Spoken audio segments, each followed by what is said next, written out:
கழக தலைவரும் தமிழ்நாடு முதலமைச்சருமான மாண்புமிகு தளபதி அவர்களே,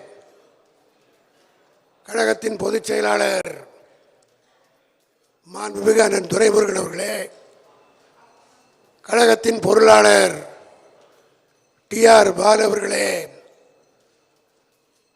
முதன்மை செயலாளர் மாண்புமிகு கே.என். நேரு அவர்களே, துணை பொதுச் செயலாளர்கள் முனைவர் பொன்முடி அவர்களே,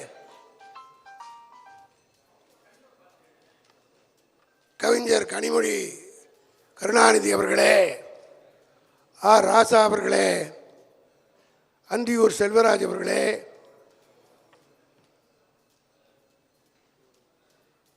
தலைமைக் கழகத்தால் நியமிக்கப்பட்ட ஒருங்கிணைப்பு குழு, தேர்தல் அறிக்கை குழு, கூட்டணியோடு பேச்சுவார்த்தை நடத்துகின்ற குழு ஆகியவற்றில் அங்கம் பெற்றிருக்கிற உறுப்பினர்களே, மாண்புமிகு அமைச்சர் பெருமக்களே, மாவட்ட கழகத்துடைய செயலாளர்களே, ஊடக பத்திரிகையாளர்களே, உங்கள் அனைவரையும் தலைமைக் கழகத்தின் சார்பாக வருக வருக என்று வரவேற்று, இப்பொழுது தேர்தல் அறிக்கை குழு தலைவர் கவிஞர் கனிமொழி அவர்கள் உங்களிடையே உரையாற்றி தேர்தல் அறிக்கையை தலைவரிடம் வழங்குவார்கள்.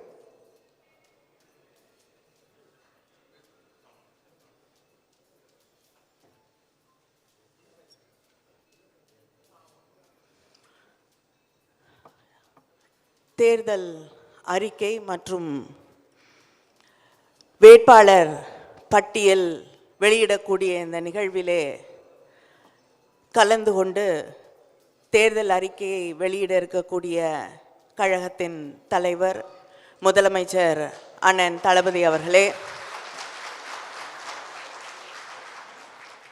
கழகத்தின் பொதுச் செயலாளர் அவர்களே, பொருளாளர் அவர்களே, துணை பொதுச் செயலாளர்களே, கழகத்தால் நியமிக்கப்பட்டிருக்கக்கூடிய தேர்தல் அறிக்கை குழுவின் உறுப்பினர்களே, அதேபோல மற்ற கட்சிகளோடு பேச்சுவார்த்தை நடத்துவதற்காக நியமிக்கப்பட்டு இருக்கக்கூடிய குழுவின் உறுப்பினர்களே, அதேபோல ஒருங்கிணைப்பு குழுவை சேர்ந்திருக்கக்கூடிய உறுப்பினர்களே, மாவட்ட கழகத்தின் செயலாளர்களே, அமைச்சர் பெருமக்களே, உங்கள் அத்தனை பேருக்கும் என்னுடைய ஊடகத்துறையை சார்ந்த நண்பர்களே, உங்கள் அத்தனை பேருக்கும் என்னுடைய வணக்கத்தை, நன்றியை தெரிவித்துக் கொள்கிறேன். திராவிட முன்னேற்ற கழகத்திலே தேர்தல் அறிக்கை என்பது மிக முக்கியமான தேர்தலின் ஒரு மிக முக்கிய அங்கமாக, பகுதியாக எப்பொழுதுமே இருந்திருக்கிறது. தலைவர் கலைஞர் அவர்கள் தொட்டு ஒவ்வொரு பகுதிக்கும் சென்று மக்களை சந்தித்து அந்த தேர்தல் அறிக்கை என்பது மக்களுடைய ஒரு தேர்தல் அறிக்கையாக இருக்க வேண்டும் என்று அதை தொடர்ந்து செய்து கொண்டிருக்கிறோம். இன்று அண்ணன் தளபதி அவர்கள் நம்முடைய நாடாளுமன்ற தேர்தலுக்கான இந்த தேர்தல் அறிக்கையை, இவ்வளவு பாரம்பரியம் இருக்கக்கூடிய இந்த திராவிட இயக்கத்தின் தேர்தல் அறிக்கையை உருவாக்கக்கூடிய பொறுப்பை, அந்த குழுவின் தலைமையை என்னிடம் ஒப்படைத்ததற்கு அவருக்கு என்னுடைய நன்றியை நான் தெரிவித்துக் கொள்கிறேன். அதே போல இந்த தேர்தல் அறிக்கையை தயாரிப்பதற்கு எங்களுக்கு உறுதுணையாக இருந்திருக்கக்கூடிய அத்தனை பேருக்கும், இந்த குழுவிலே தொடர்ந்து இந்த அறிக்கை சிறப்பாக வர வேண்டும் என்று தன் கருத்துக்களை எல்லாம் பகிர்ந்து கொண்டிருக்கக்கூடிய குழுவின் உறுப்பினர்களுக்கும், மாவட்ட கழக செயலாளர்களுக்கும், பல்வேறு அமைப்புகளை சார்ந்தவர்களுக்கும் இந்த அறிக்கை எப்படி வருகிறது என்று தொடர்ந்து எங்களை கண்காணித்து வழிகாட்டி இந்த தேர்தல் அறிக்கை இன்று வெளிவருவதற்கு காரணமாக இருக்கக்கூடிய கழக தலைவர் அண்ணன் தளபதி அவர்களுக்கும் என்னுடைய நன்றியை தெரிவித்துக் கொள்கிறேன். நாம் தொடர்ந்து பெருமையாக சொல்லக்கூடிய திராவிட மாடல் ஆட்சி, அந்த திராவிட மாடல் ஆட்சியின் நாயகனாக இருக்கக்கூடிய நம்முடைய முதலமைச்சர் அவர்கள் நம்முடைய பெரியவர்கள் பெரிய பெரிய விஷயங்களை செயற்கரிய செயல்களை செய்வார்கள் என்று நாம் எப்பொழுதுமே சொல்லுவோம். இந்த தேர்தல் அறிக்கையை தயாரிக்கும் பொழுதுதான் நம்முடைய ஆட்சி, நம்மளுடைய முதலமைச்சர் அவர்களுடைய ஆட்சி இந்த குறுகிய காலத்திற்குள் எத்தனை சாதனைகளை செய்திருக்கிறது என்ற அந்த பட்டியலை பார்க்கும் பொழுது பிரமிப்பாக இருந்தது. அந்த தேர்தல் அறிக்கை நம்முடைய சாதனைகளை எல்லாம் போட்டோம் என்றால் அதுக்கே சரியா போயிடுங்கிறதுக்காக பல சாதனைகளை குறைக்க வேண்டிய இருந்த அவசியத்தையும் நாங்கள் பார்த்தோம். ஒவ்வொருவரையும் தொடக்கூடிய ஒரு ஆட்சியாக, ஒவ்வொருவரும் தமிழ்நாட்டில் இருக்கக்கூடிய அத்தனை பேருடைய வாழ்க்கையையும் மாற்றக்கூடிய உயர்த்தக்கூடிய ஒரு ஆட்சியாக நம்முடைய முதலமைச்சர் அவர்களுடைய நல்ல ஆட்சி நடைபெற்று கொண்டிருக்கிறது. அந்த ஆட்சியிலே இந்த தேர்தல் அறிக்கையை தயாரிப்பதற்கு அடுத்து இந்த நல்லாட்சியை, இந்த திராவிட இயக்கத்தின் ஆட்சியை, திராவிட மாடல் ஆட்சியை இந்தியா முழுவதும் நம்முடைய முதலமைச்சர் அவர்கள் கொண்டு போவதற்கு வரக்கூடிய தேர்தல் மிகப்பெரிய மாற்றத்தை இந்த நாட்டிலே உருவாக்கும் என்ற நம்பிக்கையோடு இந்த நாடு காத்திருக்கிறது. அண்ணன் தளபதி அவர்களுக்கு எங்களுடைய குழுவின் சார்பில் உங்களுக்கு மீண்டும் எங்களுடைய நன்றியை தெரிவித்துக் கொள்கிறோம். நிச்சயமாக வரக்கூடிய தேர்தலிலே தமிழ்நாட்டில் இருக்கக்கூடிய 40 மட்டுமில்லை, இந்த நாடும் நமதாக இருக்கும். நன்றி, வணக்கம்.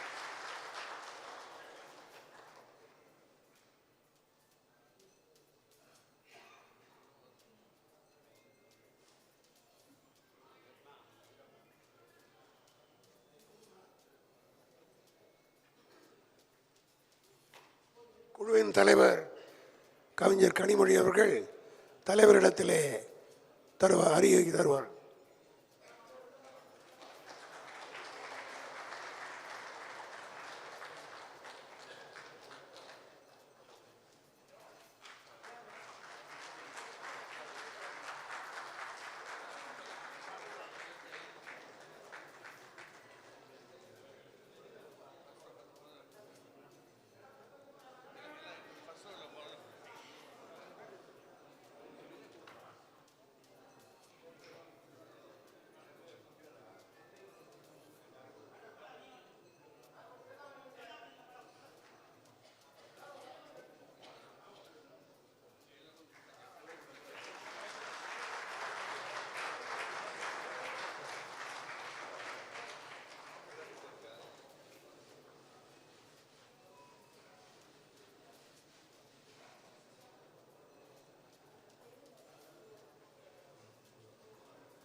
இப்பொழுது தலைவர் அவர்கள் பத்திரிகையாளர்களை சந்திப்பார்.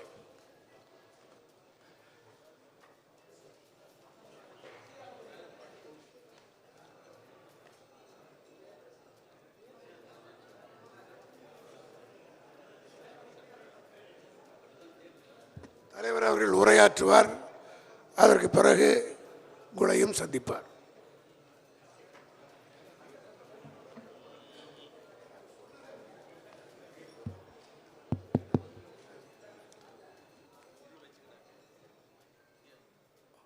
பொதுச் செயலாளர் உள்ளிட்ட மேடையில் உள்ள அனைவருக்கும், வருகை தந்திருக்கக்கூடிய உங்களுக்கும், குறிப்பாக ஊடகத்துறையை சார்ந்திருக்கக்கூடிய தோழர்களுக்கும் நண்பர்களுக்கும் என்னுடைய நன்றியை வணக்கத்தை நான் தெரிவித்துக் கொள்ள விரும்புகிறேன். தேர்தலுக்கு முன்பாக ஒரு அறிக்கை தயாரித்து பொறுப்புக்கு வந்த பின்னாடி அதை முழுமையாக நிறைவேற்றி காட்டுறதில் முதன்மை இயக்கமாக விளங்கி கொண்டிருப்பது நம்முடைய திராவிட முன்னேற்றக் கழகம். சொன்னதை செய்வோம், செய்வதை சொல்வோம் என்ற தமிழக தலைவர் கலைஞர் அவர்கள் அளித்திருக்கக்கூடிய உறுதிமொழி, இது உறுதிமொழி மட்டுமல்ல, எங்களுக்கு வழிகாட்டும் நெறிமுறை, வழிகாட்டும் நெறிமொழி. அந்த வகையில் 2024 நாடாளுமன்ற தேர்தலுக்கான திராவிட முன்னேற்றக் கழகத்தோட தேர்தல் அறிக்கையை தயாரிக்க முடிவெடுத்தோம். கழகத்தினுடைய துணை பொதுச் செயலாளர் என்னுடைய அருமை தங்கை கனிமொழி எம்பியை தலைவராக கொண்ட குழு இதுக்காக அமைக்கப்பட்டுச்சு. இந்த குழுவில் TKS Elangovan, AKS Vijayan, PTR Palanivel Thiagarajan, TRB ராஜா, கோவி Chezhiyan, KRN Rajeshkumar, CVMP Ezhilarasan, MM Abdullah, Ezhilan Naganathan, வணக்கத்திற்குரிய சென்னை மேயர் பிரியா ஆகியோர் இடம்பெற்றிருந்தாங்க. இவர்கள் எல்லோரும் தமிழ்நாடு முழுக்க கனிமொழி அவர்கள் குறிப்பிட்டதைப் போல தமிழகத்தில் இருக்கக்கூடிய பல்வேறு தரப்பினரை சந்தித்து அவங்களோட கருத்துக்களை எல்லாம் முழுமையாக கேட்டறிந்து அதையெல்லாம் செயல்படுத்தக்கூடிய திட்டங்களாக மாற்றி தலைமை கழகத்திடம் ஒப்படைச்சிருக்காங்க. எனவே இது திராவிட முன்னேற்ற கழகத்துடைய தேர்தல் அறிக்கை மட்டும் இல்லை, தமிழ்நாட்டு மக்களுடைய தேர்தல் அறிக்கையாக அமைந்திருக்கு. 2014 ஆட்சிக்கு வந்த பாசிச பாஜக இந்தியாவை எல்லா வகையிலும் மிக மோசமாக பாழ்படுத்திடுச்சு.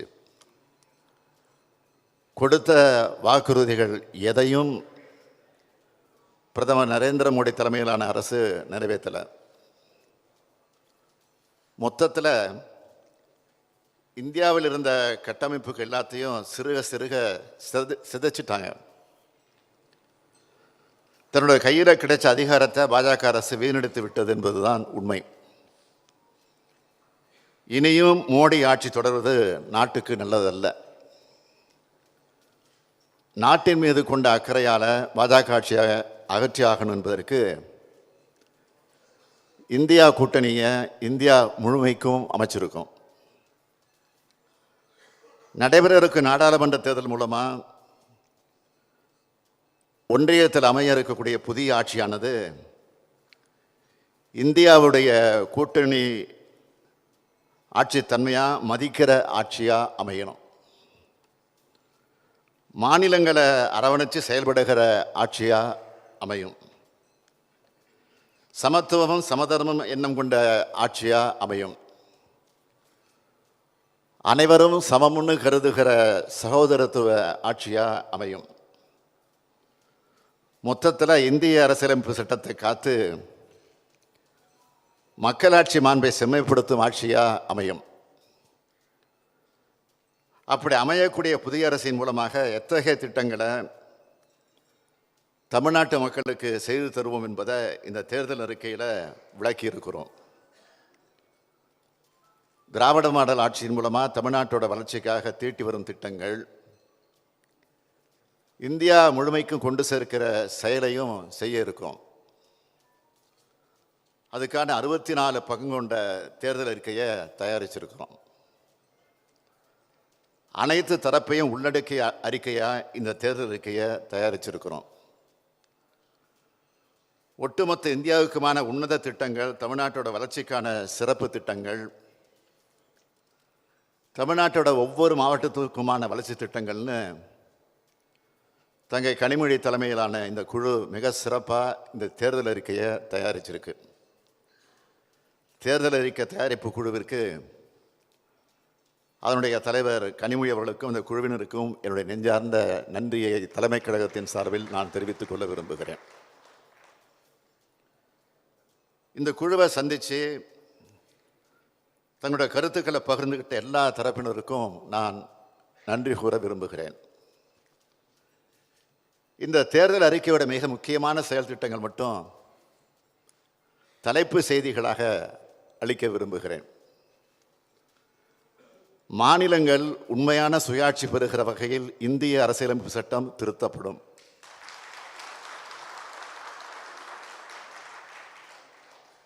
ஆளுநர் பதவி தேவை இல்லை என்றாலும் அந்த பதவி இருக்கிற வரைக்கும் மாநில முதலமைச்சர்களோட ஆலோசனை பெற்ற ஆளுநர்கள் நியமிக்கப்படணும். ஆளுநர்களுக்கு அதிக அதிகாரம் வழங்குகிற பிரிவு 361 நீக்கப்படும். உச்சநீதிமன்றத்தோட கிளை சென்னையில் அமைக்கப்படும். புதுச்சேரிக்கு மாநில தகுதி வழங்கப்படும். ஒன்றிய அரசு பணிகளுக்கு தமிழ் உள்ளிட்ட மாநில மொழிகளில் தேர்வு, நேர்முக தேர்வு ஆகியவை நடத்தப்படும். ஒன்றிய அரசு அலுவலகங்களில் தமிழ் பயன்படுத்தப்படும். அனைத்து மாநில மொழிகளது வளர்ச்சிக்கும் சம அளவு நிதி வழங்கப்படும். திருக்குறள் தேசிய நூலாக அறிவிக்கப்படும்.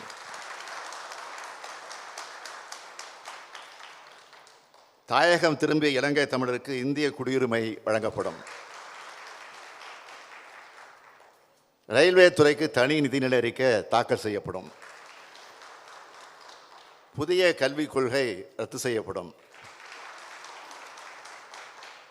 நாடாளுமன்ற சட்டமன்றங்களில் பெண்களுக்கான 33 விழுக்காடு இடஒதுக்கீடு உடனடியாக அமுல்படுத்தப்படும். நாடு முழுவதும் உள்ள அரசு பள்ளி மாணவர்களுக்கு காலை உணவு திட்டம் செயல்படுத்தப்படும். இந்தியா முழுவதும் உள்ள குடும்ப தலைவிகளுக்கு மாதந்தோறும் 1000 ரூபாய் மகளிர் உரிமை தொகை வழங்கப்படும். தமிழ்நாட்டுக்கு நீட் தேர்விலிருந்து விலக்கு அளிக்கப்படும். மாநில முதலமைச்சர்களை கொண்ட மாநில வளர்ச்சி குழு அமைக்கப்படும். மகளிர் சுய உதவி குழுக்களுக்கு 10 லட்சம் ரூபாய் வட்டியில்லா கடன் வழங்கப்படும். பாஜக அரசின் தொழிலாளர் நல விரோத சட்டங்கள் மறுசீரமைப்பு செய்யப்படும். தேசிய நெடுஞ்சாலைகளில் இருக்கக்கூடிய சுங்கச்சாவடிகள் முற்றிலுமாக அகற்றப்படும்.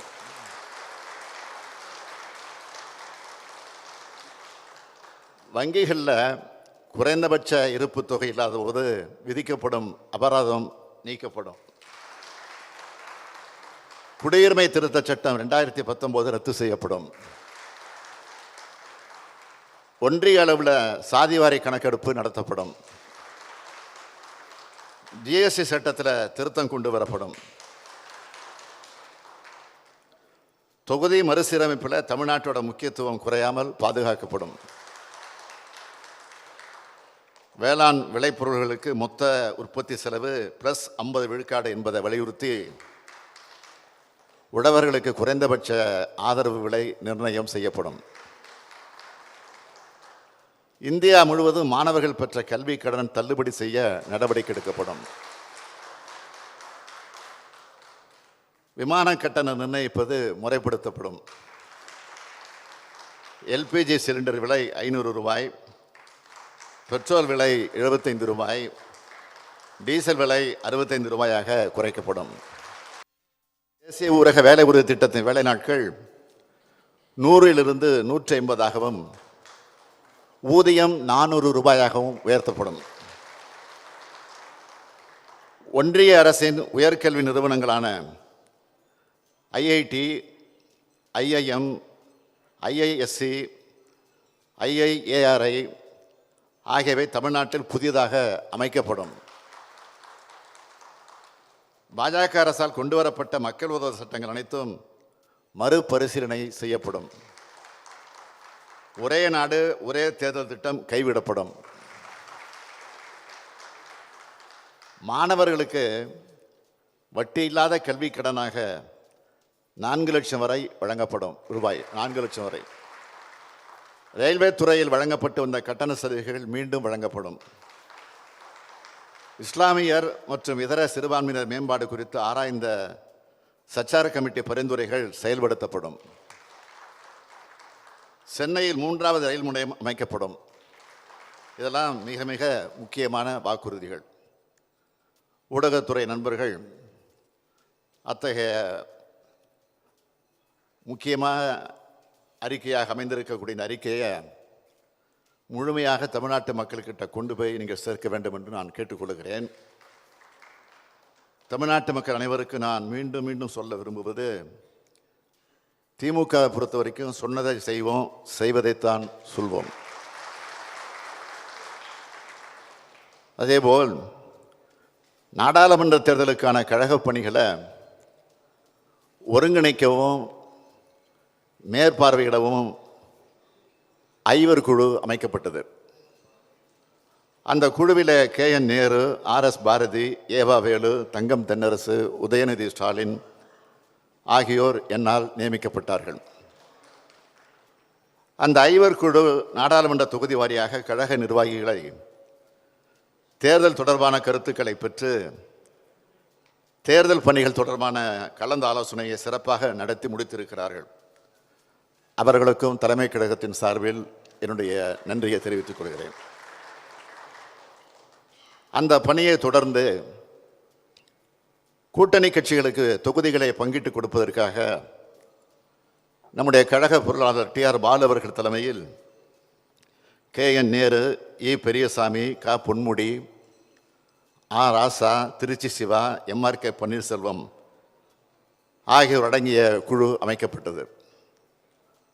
அந்த குழு கூட்டணி கட்சியினரோடு சுமூகமாக தொகுதி பங்கீட்டை இறுதி செய்தனர். அவர்களுக்கும் தலைமை கழகத்தின் சார்பில் என்னுடைய நன்றியை தெரிவித்துக் கொள்கிறேன்.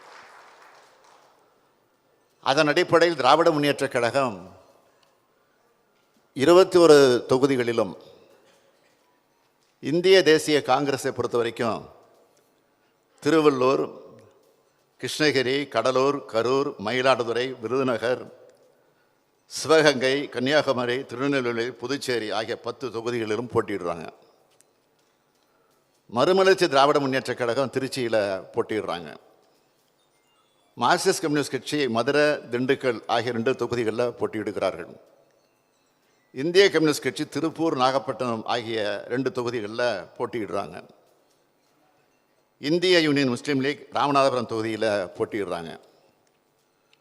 விடுதலை சிறுத்தைகள் கட்சி விழுப்புரம், சிதம்பரம் ஆகிய 2 தொகுதிகளில் போட்டியிடுறாங்க. கொங்கு நாடு மக்கள் தேசிய கட்சி நாமக்கல் தொகுதியில் போட்டியிடுறாங்க. ஒன்றியத்தில் பாஜக ஆட்சியை அகற்றி இந்தியா கூட்டணி ஆட்சி அமைக்கணுன்ற உன்னதமான ஒற்றை எண்ணத்தோடும் தோழமை உணர்வோடும் இந்த தொகுதி பங்கீடுகள் செய்யப்பட்டு தேர்தல் பணியை நாம் தொடங்கி இருக்கிறோம். ஏற்கனவே சொன்ன மாதிரி திராவிட முன்னேற்றக் கழகத்தை பொறுத்த வரைக்கும் 21 நாடாளுமன்ற தொகுதிகளில் போட்டியிடுகிறோம். அதுக்கான விருப்ப மனுக்களை வழங்கியிருந்தோம். விருப்ப மனு அளித்தவங்களை கடந்த 10ஆம் தேதி தலைமை கழகத்திற்கு அழைச்சி நானும் நம்முடைய பொதுச் செயலாளர் அண்ணன் துரைமுருகன் அவர்களும், பொருளாளர் TR பாலு அவர்களும், முதன்மைச் செயலாளர் KN நேரு அவர்களும் அழைச்சி அவர்களோடு கலந்துரையாடினோம். தொகுதிகளுக்கு உட்பட்டிருக்கக்கூடிய மாவட்ட செயலாளர்களையும் கலந்து பேசினோம். வேட்பாளர்களுடைய தகுதி, கள நிலவரங்களை ஆராய்ந்து பார்த்து வேட்பாளர்களை தேர்வு செஞ்சுருக்கிறோம். தகுதியுடைய பலர் இருந்தாலும் வேட்பாளர் ஒருவர்தான் என்பதால் எல்லா சூழலுக்கும் பொருத்தமானவரா சிறப்பு தகுதியை உடைய ஆற்றலை பெற்றிருக்கக்கூடியவர்களை கொண்ட பட்டியலை தயாரிச்சிருக்கிறோம். கழக உடன்பிறப்புகள் அனைவரும் பின்வரும் வேட்பாளர்களோட வெற்றிக்கு நீங்கள் பாடுபட வேண்டும். திமுகவுடைய வெற்றி வேட்பாளர் பட்டியலை உங்கள் முன்னாடி நான் இப்போ பெருமையோடு அளிக்கிறேன்.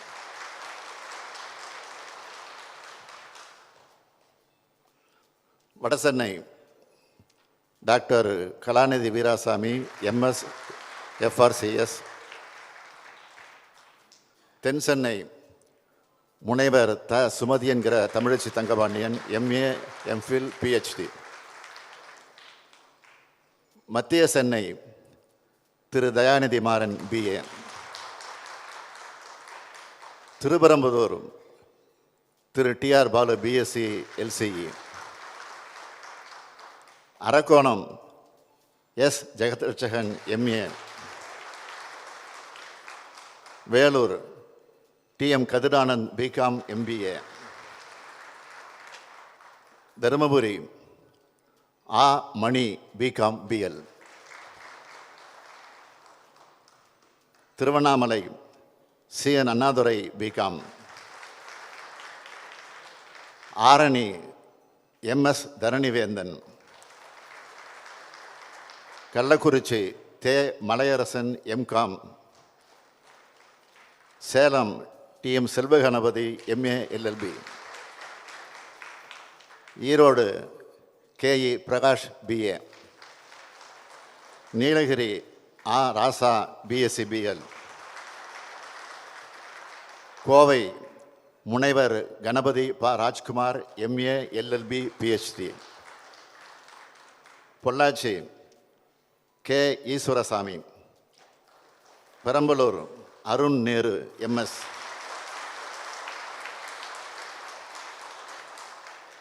தஞ்சாவூர் ச முரசொலி BSc LLB.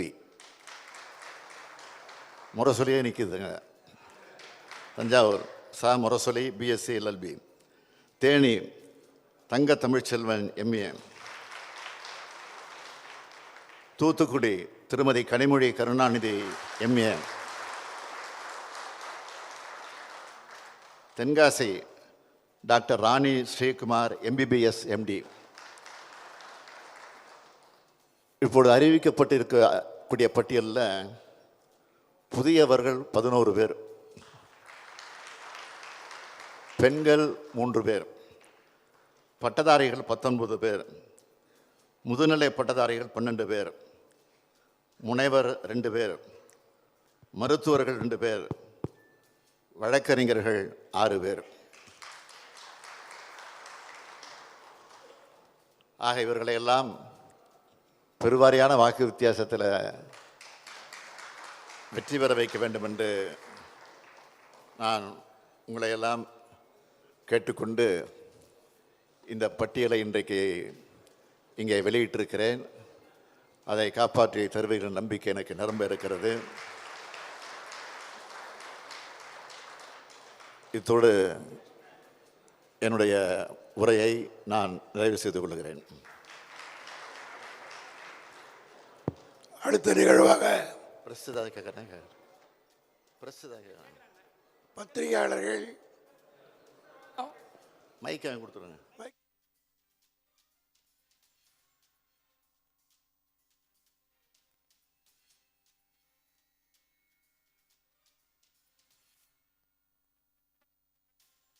அடிக்கடி இங்க வராரு. உங்களுக்கு திமுகவுக்கு காய்ச்சல் வந்துருச்சு அப்படின்ற ஒரு விமர்சனத்தையும் வச்சுட்டு போறாரு. 2 கேள்வி வைக்கிறோம் சார். அது எங்கள் பொருளாளர் பாலு அவர்கள் தெளிவாக பதில் சொல்லியிருக்காரு, யாருக்கு காய்ச்சல் வந்திருக்குன்னு. அதனால் அதிகம் நான் விளக்க விரும்பலை. ஆக தோல்வி பயம் வந்த காரணத்தினால அடிக்கடி வரக்கூடிய ஒரு சூழ்நிலை அவங்களுக்கு ஏற்பட்டிருக்கு. வரட்டும், வேண்டான்னு சொல்லலை. ஆனால் இப்போ தேர்தல் நேரத்தில் வரக்கூடிய பாரத பிரதமர் தமிழ்நாட்டுக்கு மழை வெள்ளம் வந்தப்போ, சோதனை ஏற்பட்டப்போ வந்திருந்து மக்களுக்கு ஆறுதல் சொல்லியிருந்தா நான் ரொம்ப மகிழ்ச்சி அடைந்திருப்பேன் சார். அப்புறம் இந்த திமுக தலைமையிலான இந்த இந்தியா கூட்டணியில் தமிழகத்தில் காங்கிரஸ் கட்சிக்கு கேட்கப்பட்ட தொகுதிகள் ஒதுக்கீடு செய்யப்படலன்ற ஒரு கருத்து ஒன்று அடிபடுது. அப்புறம் விடுதலை சிறுத்தைகள் கட்சியின் சார்பில் பொது தொகுதியானது கேட்கப்பட்டது. அதுக்கு ஏன் திமுக கொடுக்க முன்வரலை? விடுதலை சிறுத்தைகள் கட்சியை பொறுத்த வரைக்கும் அவங்களுக்கு கேட்கறதுக்கு உரிமை உண்டு. அதனால் அதுக்காக தான் குழு அமைச்சு அந்த குழுவில் பேசி அதில் விவாதித்து அவங்களே திருப்தி அடைஞ்சு அதுக்கு பிறகு அவரே அதுக்கு விளக்கமாக சொல்லிட்டார். அதனால் அதுக்கு மேற்கொண்டு பதில் சொல்ல வேண்டிய அவசியம் இல்லை. காங்கிரஸ் கட்சியை பொறுத்த வரைக்கும் அது அகில இந்திய அளவில் இருக்கக்கூடிய கட்சி. அதனால் மற்ற மாநிலங்களுக்கு இருக்கிற பிரச்சனையெல்லாம் அவங்க சரி பண்ணிவிட்டு தமிழ்நாட்டில் இருக்கக்கூடிய கூட்டணியோட பேசுவதற்கான கொஞ்சம் காலதாமதமாச்சு. அதையும் சுமூகமாக தான் முடிச்சிருக்குமே தவிர வேறு ஒன்றும் இல்லை. 2 பேரும் உட்கார்ந்து பேசி ஆறாமரை பேசி பொறுமையாக தான் முடிச்சிருக்கோம் தவிர அவசரப்பட்டு ஆத்திரப்பட்டு இல்லது ஏதோ கோபதாபம் ஏற்பட்டு அப்படி முடிச்சதுங்கிறது நினைக்க வேண்டிய அவசியமே இல்லை. சார் வணக்கம். பாஜக தமிழகத்தில் தொடர்ச்சியாக வளர்ந்து வருதுன்னு ஒரு கட்டமைப்பு உருவாக்கிட்டே வராங்க. அது தொடர்பாக அது உண்மையாது? நீங்களே உண்மையானு கேட்குறீங்க, அப்புறம் அதுக்கு என்ன பதில் சொல்லணும்?